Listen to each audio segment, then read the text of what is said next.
नमस्ते सदा वत्सले मातृभूमि। नमस्कार दोस्तों, कैसे हैं आप लोग। मैं हूं नागेंद्र प्रताप सिंह और आप देख रहे हैं मेरा यूट्यूब चैनल कानून फॉर ऑल। स्वागत है आपका वकालत की दुनिया में। दोस्तों, पिछले एपिसोड से, पिछले वीडियो से हमने शुरुआत किया था भारतीय दंड संहिता 1860 के अध्याय 17 में चल संपत्ति से संबंधित जो अपराध प्रावधानित किए गए हैं, जो परिभाषित किए गए हैं और उन अपराधों के संदर्भ में जो दंड का प्रावधान किया गया है उस पर चर्चा और परिचर्चा करने की प्रक्रिया। इसके पहले वाले एपिसोड में हमने चोरी यानी कि थेफ्ट, इस अपराध के ऊपर चर्चा और परिचर्चा की थी।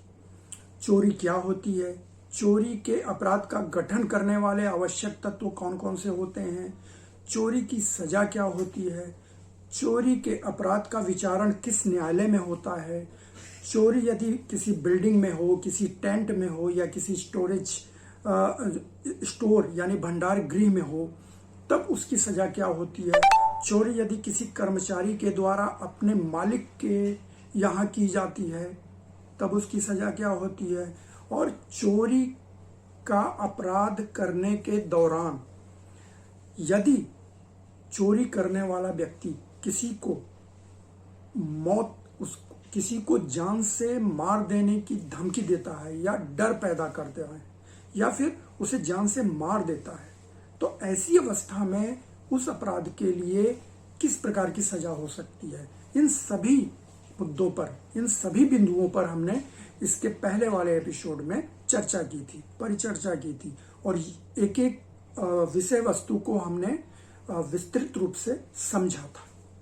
तो आज के एपिसोड में हम बात करेंगे चोरी की एक बहन, जिसे हम छिनैती कहते हैं।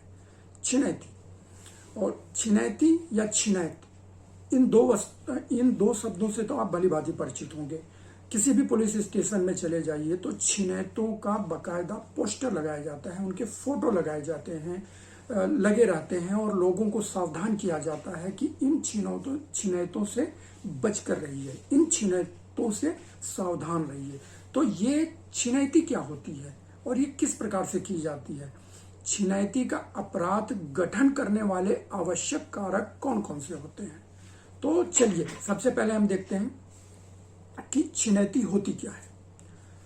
छिनैती को वैसे तो चोरी के रूप में ही लिया जाता है भारतीय दंड संहिता 1860 के अध्याय 17 के अंतर्गत, परंतु पंजाब राज्य में छिनैती को एक अलग सेक्शन, एक अलग धारा के अंतर्गत परिभाषित किया गया है और एक अलग धारा के अंतर्गत इसके लिए दंड का प्रावधान भी किया गया है।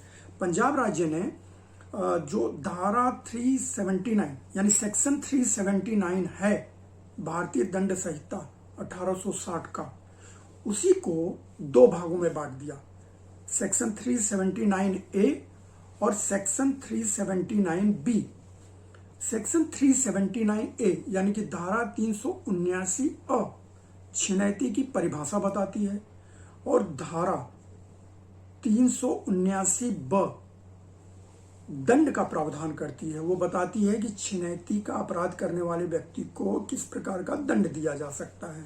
तो सबसे पहले देखते हैं सेक्शन 379A के अनुसार छिनैती वाले अपराध की परिभाषा क्या होती है। तो 379A कहता है कि जो कोई भी व्यक्ति चोरी करने के उद्देश्य से किसी व्यक्ति का सामान अचानक, शीघ्रतापूर्वक या बलपूर्वक अपने कब्जे में ले लेता है और वहां से भागने का प्रयास करता है या फिर भाग जाता है, तो उसके द्वारा किया गया यह कार्य छिनैती का अपराध कहलाता है। तो मित्रों, 379A की जो परिभाषा बोल रही है उसको अगर हम छोटे छोटे टुकड़ों में विभाजित करें तो हमको छिनैती का अपराध गठन करने वाले कारक मिल जाएंगे, जो फैक्टर हैं वो मिल जाएंगे। यानी अंग्रेजी में कहते हैं कि essential ingredients of the crime of छिनैती, ये आपको प्राप्त हो जाएंगे। जैसे पहला, जो कोई भी चोरी के उद्देश्य, यानी कि पहला कारक हो गया कि चोरी के उद्देश्य। तो सबसे पहले समझना होगा कि चोरी क्या होती है। चोरी की परिभाषा भारतीय दंड संहिता 1860 के अध्याय 17 की धारा 378 में दी गई है। 378 क्या कहती है? धारा 378 में जो परिभाषा दी गई है वो क्या कहती है कि जो कोई व्यक्ति किसी अन्य व्यक्ति से उसकी चल संपत्ति उसकी सहमति के बिना अपने कब्जे में ले लेता है बेईमानी पूर्वक इरादे के साथ, तो ये कार्य चोरी कहलाता है। फिर से एक बात देख लेते हैं कि यदि कोई व्यक्ति किसी दूसरे व्यक्ति की चल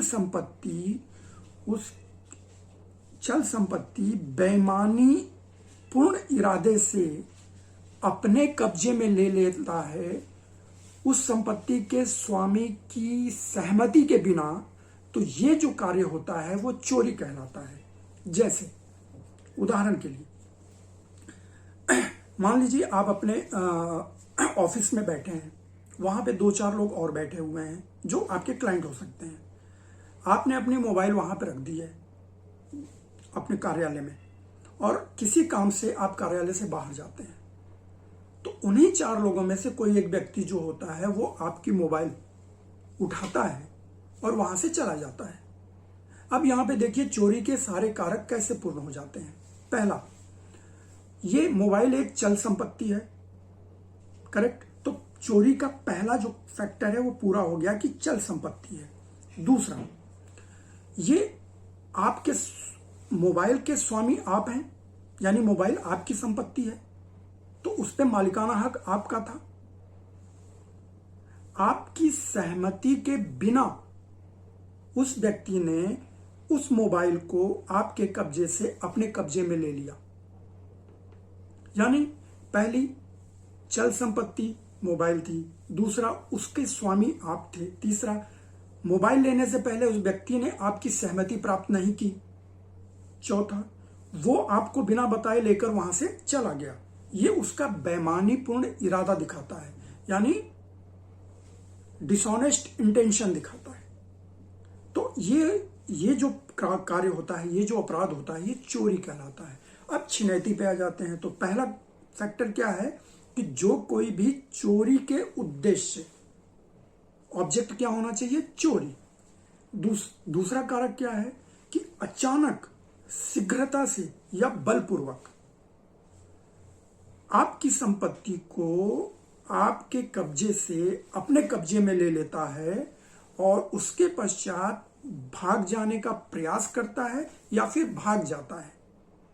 तो ये जो कार्य होता है वो छिनैती का अपराध कहलाता है। तो इसके जो मूल कारक हैं जो एक छिनैती के अपराध का गठन करते हैं वो मुख्यतः 4 हैं। पहला, ये कार्य चोरी के उद्देश्य से किया जाना चाहिए। दूसरा, ये कार्य अचानक, शीघ्रता से और बलपूर्वक किया जाता है।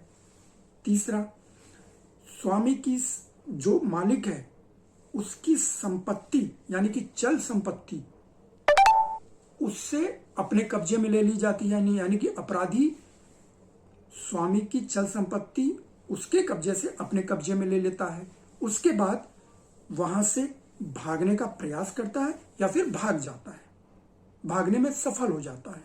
तो ये जो 4 कारक हैं यही छिनैती के अपराध का गठन करते हैं। अब आ जाते हैं कि 379B धारा 379B के अंतर्गत छिनैती के लिए किस प्रकार के दंड का प्रावधान किया गया है।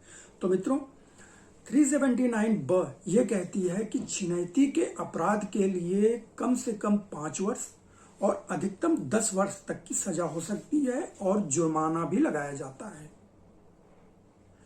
चूंकि ये चोरी का ही एक प्रारूप है, यानी चोरी के अपराध से ही संबंधित अपराध है छिनैती, इसलिए इसे भी judicial magistrate first class court को ही अधिकारिता होती है इसका ट्रायल चलाने के लिए। यानी कि छिनैती का जो केस होता है वो जुडिशियल मजिस्ट्रेट फर्स्ट क्लास के कोर्ट में ही चलाया जाता है, उन्हीं के अनुसार दंड दिया जाता है। ठीक है।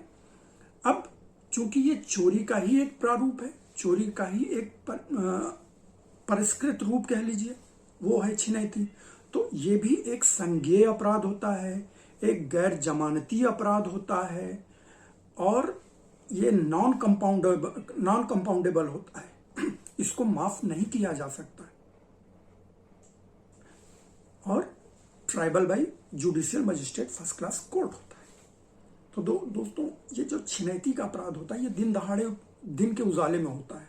अचानक आपने सुना भी होगा, आपने देखा भी होगा, आपने समझा भी होगा इस कृत्य को, कि अचानक भीड़ भाड़ वाले सड़क से कोई महिला जा रही है और उसने गले में चैन पहना हुआ है, चाहे वो चांदी का हो या सोने का हो, वो अपने रास्ते पर चलती चली जाती हैं। तभी अचानक पीछे से बाइक पर बैठे हुए दो सवार आते हैं और बड़ी ही शीघ्रता से उनके पास से गुजरते हुए गले से चैन खींचते हैं और भाग जाते हैं।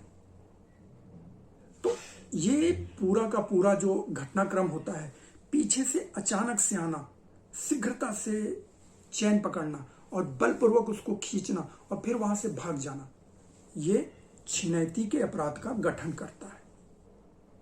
तो इस प्रकार चोरी का एक परिष्कृत रूप ही छिनैती का अपराध होता है। तो मित्रों, उम्मीद है कि इस वीडियो में चोरी और छिनैती, इन दोनों के बीच का संबंध भी आपको पता चल गया होगा। और दूसरा, छिनैती के अपराध का गठन करने वाले आवश्यक तत्व कौन कौन से हैं, ये भी है इस चर्चा और परिचर्चा के अंतर्गत उभर कर सामने आ गया होगा। तो अब जब भी हम छिनैती के अपराध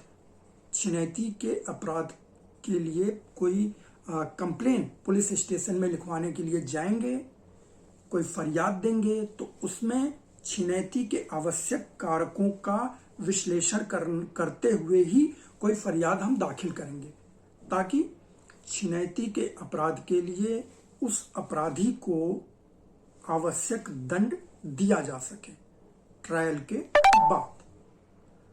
तो दोस्तों, इस वीडियो में इतना ही। आगे हम बात करेंगे चोरी, छिनैती, इन दोनों की बड़ी बहन एक्सटॉर्शन से, जिसको हम जबरी वसूली कहते हैं।